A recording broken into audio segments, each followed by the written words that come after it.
Teachers, question. What kind of teacher are you? Or you may even want to say, what kind of teacher do you want to become? Do you want to be that mediocre teacher, the good teacher, the superior teacher, the great teacher, one of the above, some of the above, all of the above, none of the above? The answer rests with you. It is said that the mediocre teacher tells, the good teacher explains, the superior teacher demonstrates, and the great teacher inspires. William Arthur Ward. Those are his words. And so, when you think about what kind of teacher you are, or would like to become, then the next question is, what's going to be your aim? The aim of every great good teacher who puts his or her heart and soul into teaching is to become truly loving, is to become a truly loving soul. One that is kind and good to children. The aim of every great and good teacher is to give children wings that will stretch and cause them to reach out into their minds and enjoy the process of learning. The aim of every great teacher is to plant magic into the imagination and the minds of children. And also to be that kind of a guiding light to every single child entrusted in your care. Are you up to that? Or is it asking too much? We all are being encouraged, therefore, to put our hearts, minds, and souls in all that we do. Everything that we do so that we can spark that little light that will reach out and touch the immortal souls of all of our children. It is said that a good, great, inspiring teacher is like a candle, one who consumes itself to light the way for others. Are you that light? Are you that candle? Do you want to be that light or that candle? What does this phrase, though, heart and soul, really? You must develop long-suffering, forgiveness, and be fair in all that you do. You have to be innovative, flexible, and hard-working. You have to be willing, open-minded, and very, very sincere. You have to be bold. You have to be consistent. And as a paradox, you also have to learn humility. If you possess some of these qualities, then you have the cement and the gravel and the sand to start working with heart and soul. If you don't put your heart and your soul in it, and if you don't love them, you cannot teach them.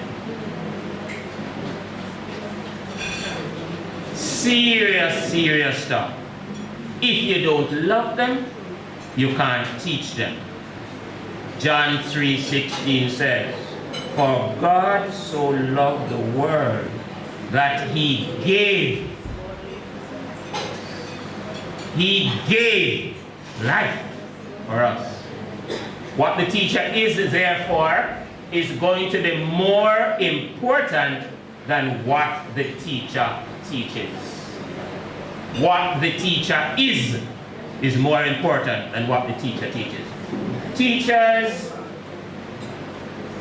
A teacher who is attempting, says one writer, to teach and to inspire pupils with a desire to learn is hammering on cold iron. The teacher who is attempting to teach without inspiring the pupil to develop that desire to learn is beating on a cold iron. How many of us are there not only beating on the cold iron, but bashing our heads against that cold iron? Many of us in this country we are blessed in this country to have some great teachers, some special teachers, some teachers who go out of their way, some teachers who don't just stop at the heart and the soul, but into the pockets to make sure that the children we serve learn. I want to share a quick story with you.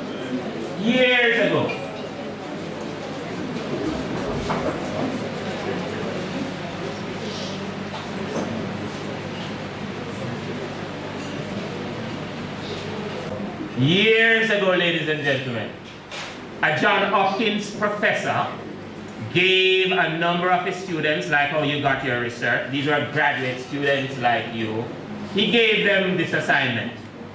He said to them, go out into the slum, like Mother Teresa. Take 200 boys between the ages of 12 and 16. And he says, investigate their background and their environment. He says, when you have done that, I want you to go, sit, discuss, and to predict their chances for the future. The students, after consulting with a lot of the social statistics, talking to a lot of parents, and completing and compiling all of the data, they came to a certain conclusion that 90% of the boys from the slum would spend some time in jail or in prison. 90%. 25 years later, that same professor sent another group of graduate students back into the same slum. He wanted them now to go and to repeat the job, to go find those students and to check and to see if the predictions were true.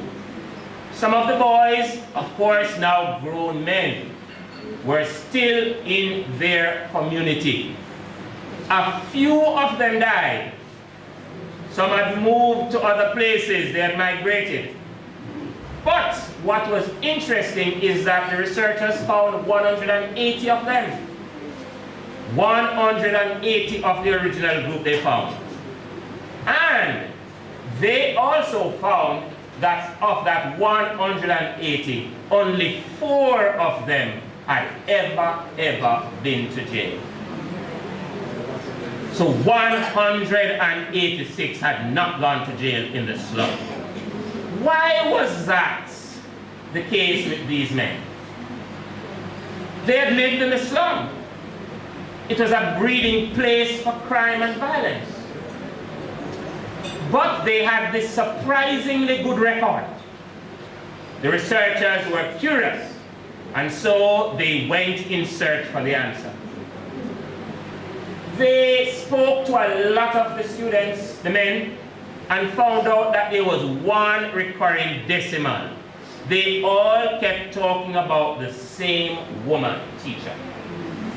Yeah, the researchers went to this teacher, who was by then living in a retirement home for teachers. How had she excited this group of students to perform with such miraculous behavior? What was the influence that she had on them? They questioned her, and with her white, gray, silvery hair, she just smiled and said, the truth is, I really couldn't say. And then, shaking her head back and over, she said, you know, over the years, and with a kind of amusing smile on her face, she said, you know, the only single common denominator for all of these boys was the fact that, now that I'm thinking, I think I love them. Yeah. Love. It was one single thing that made the difference: love. But not just love, it was love with a certain kind of attitude. So this woman had an unconditional love for the boys. This woman had a positive, expectant, and hopeful attitude for the children who came into her care. Are we trying to give this priceless, yet not requiring any US dollars commodity to the children who come to us every day? We don't need US dollars at 100 to 1 in order to show love to the children we teach. The love comes from the heart. You don't have to do anything special to give that to them. But I want to suggest that one of the first things that I'm going to tell you that we all will need to do in order to culture that love, we are going to need to have the right attitude towards children and towards love. We're going to have to learn to start loving ourselves. Mr. Bleachings, was it? Bleachings will tell you that love of self will not cause him to do certain things. The attitude is that I love me. You think any boy or girl can come tell me that I don't love me? And that I am not smart and handsome and just cute out of this world? Trust me. I don't want anybody to tell that to me because I love me, first and foremost. And because I love me, then love must exude. The love must just bubble over to the children that I used to teach. Many years ago, one little boy said to me, "Teacher, I love everybody else, but you don't love me." That was a changing point for me. What was it that I was doing that that boy in basic school could say, "Teacher, I love everybody else, but you don't love me"? We have to think about our attitude. What is this thing called attitude that we're going to need if we're going to teach with heart and soul? It is the advanced man of our true selves.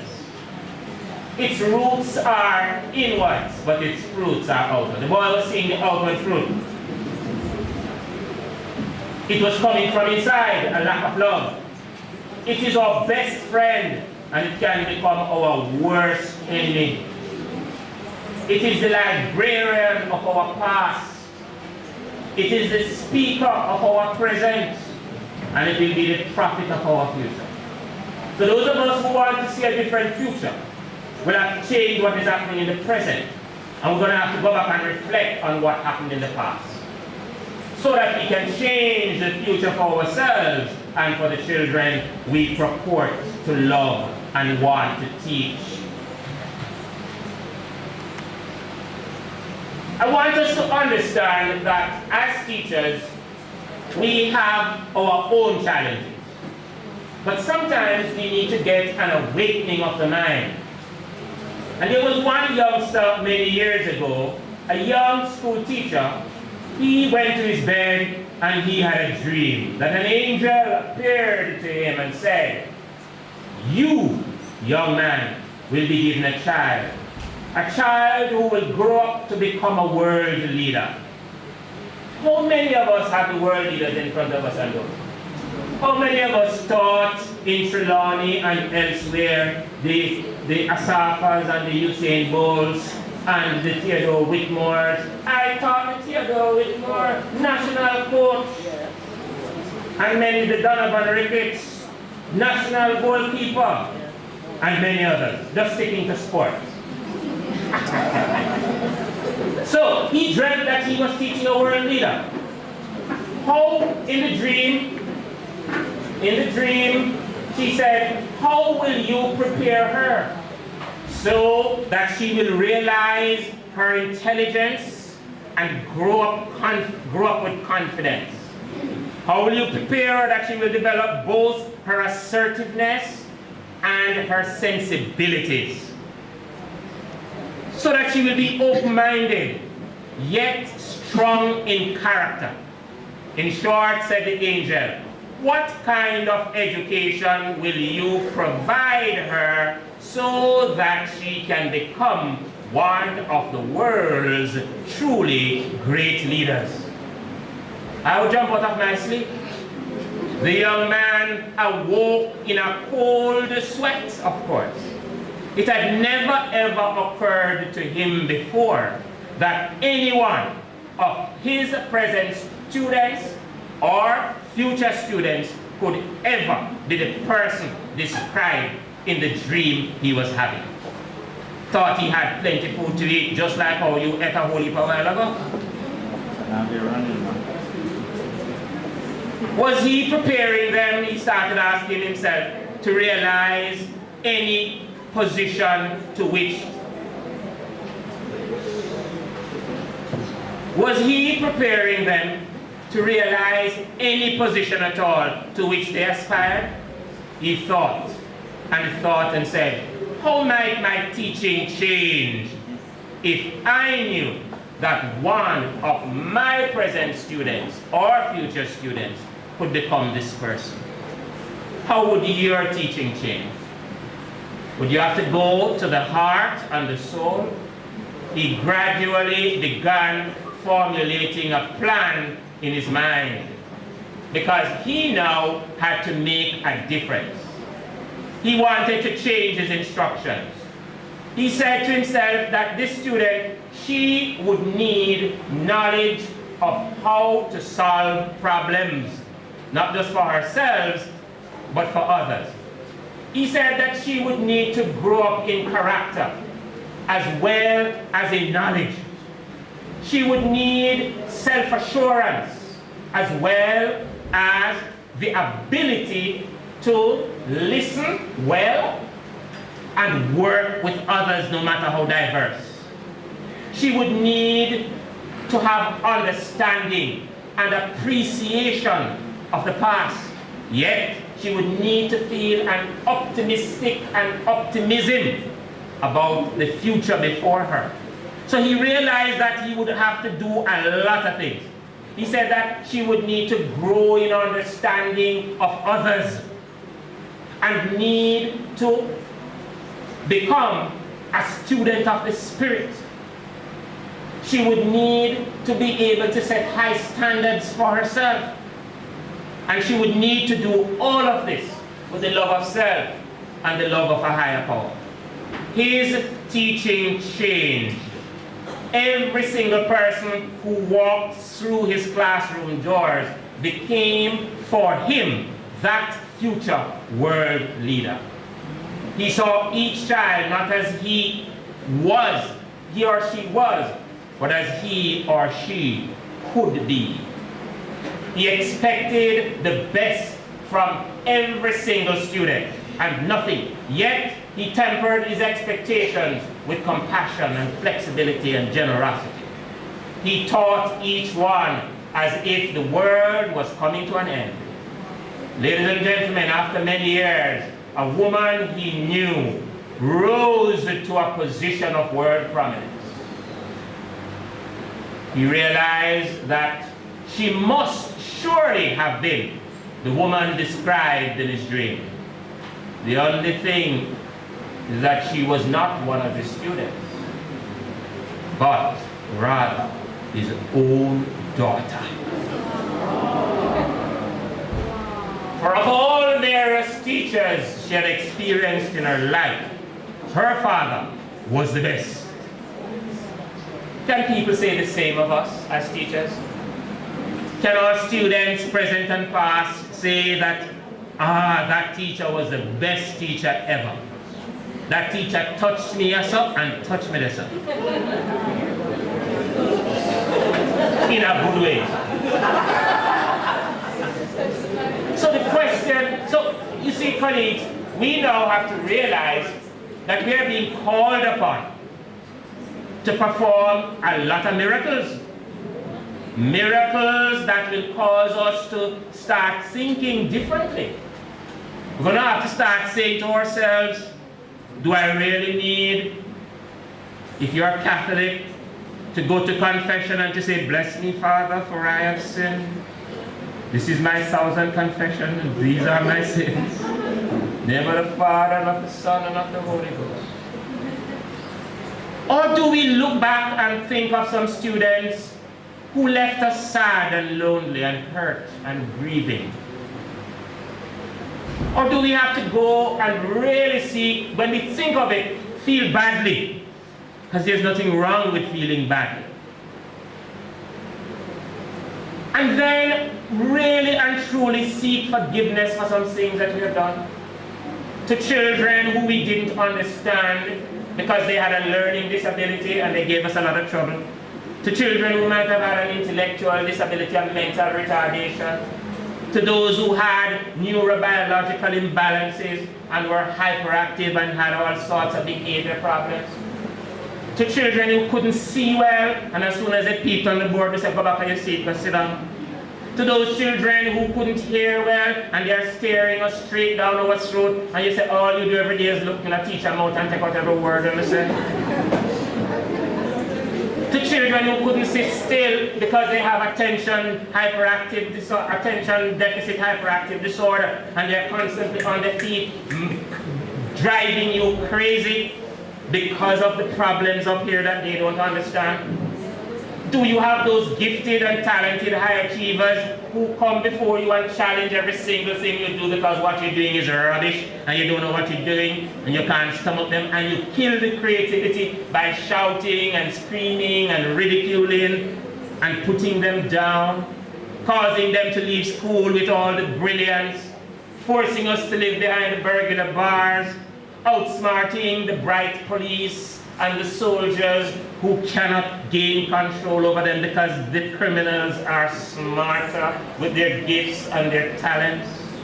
How are we going to get into the recesses of our being and pull out all of that which we have, that latent power and ability which is not coming up to the surface and getting out to our children? We're going to have to forgive ourselves. Punsi her husband was in the hospital dying. And the doctors didn't know what was wrong with him. And when Punsi went, he said, Punsi, I have to tell you, I must confess. Punsi said, don't talk, honey. The doctor said you mustn't speak, you don't have enough strength. He said, Punsi, I have to tell you. He said, Punsi, remember when I had the money in Cash Plus? He said, Punsi, the money didn't crash and gone, and they take it out, Punsi. She said, in the name of Jesus, don't tell me anymore. He said, Punsi, I have to tell you. He said, Punsi, you remember the Olint program? He said, they take out the money out of that to and buy a house down in St. Elizabeth. She said, Harabakara Shumba, don't tell me no more. He said, Punsi, you see Mary, your best friend that I rent the house to? You see the little brown boy that you have is for me? Punsi say, I know, that's why I poison you.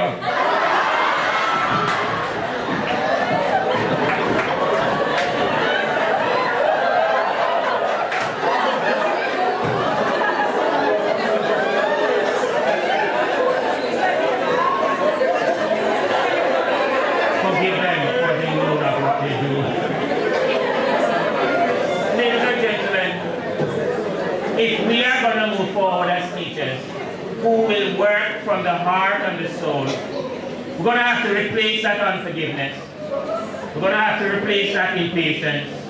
And we're going to have to replace it with some qualities that will ensure success, heart and soul work. First of all, we're going to have to learn as teachers to be enthusiastic about the things that we do.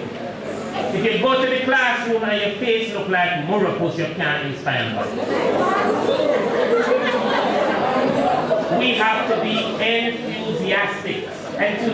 Students need to feel the excitement that we have for teaching and for learning. They need to feel that. We have to learn, teachers, that if we want to make a difference from the heart and the soul, preparation is going to be key. I never like writing lesson plans. But if you want to reach every learner, because every learner can learn and every learner must learn, you must prepare. How will you differentiate in your class with those students who are visual learners like me, those who are auditory?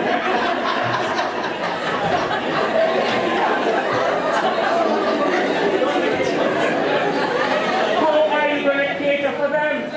The kinesthetic athletic learners, the linguistic ones, the mathematics. How are we going to cater for them if we do not prepare for them?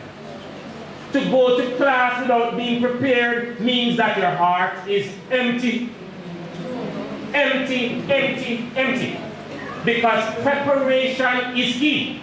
If you fail to plan, plan to fail, not just for yourselves, but you're failing the next generation. We have, if we want to make a difference, we have to become models of excellence. We have to autograph every single piece of work that we do with a thing called excellence. We are going to be required to paint a masterpiece daily. And in order to do that, we must have punctuality at work, so that when we get to work, our children will learn that it's not what we teach, but who we are. They will know that it is important for them to arrive at school on time, for them to hand in assignments on time, for them to leave school on time, for them to do everything on time. But when we, the role models, come late and punish them for being late and write fancy things on their report about absence and late, in the name of the Father and of the Son, we will have to learn to support, to become very supportive to all of our students. There are many students there who are just begging for somebody to give them a smile, for somebody to say, do it this way or that way, or how can I help you? Some students are begging for that kind of support. Some people are begging for you to repeat things, to give them less assignment because they have conditions which don't allow them to do certain things. Some children can't do the 50 maths in the book while you sit at the table with your laptop doing your master's assignment. In the name of the Father again, and of the Son.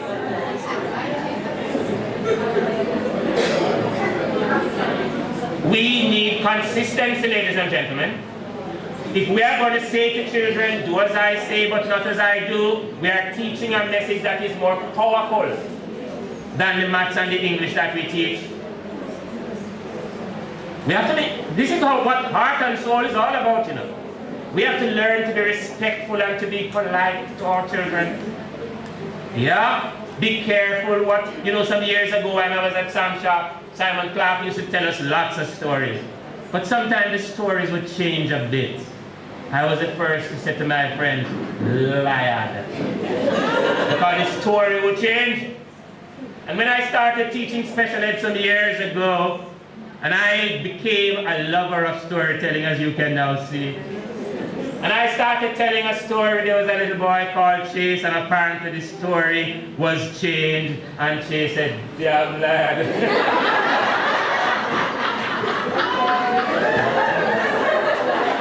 And Sheldon heard him, and Sheldon said, teacher, you don't hear what Chase said. And I said, what did he? He said, damn lad, sir.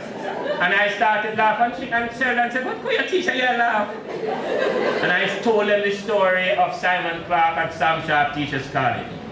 And one of my quietest students in the class, a boy named Sanchez, as slim as a pin, yelled out and said, be careful what seeds you sow, for seeds will surely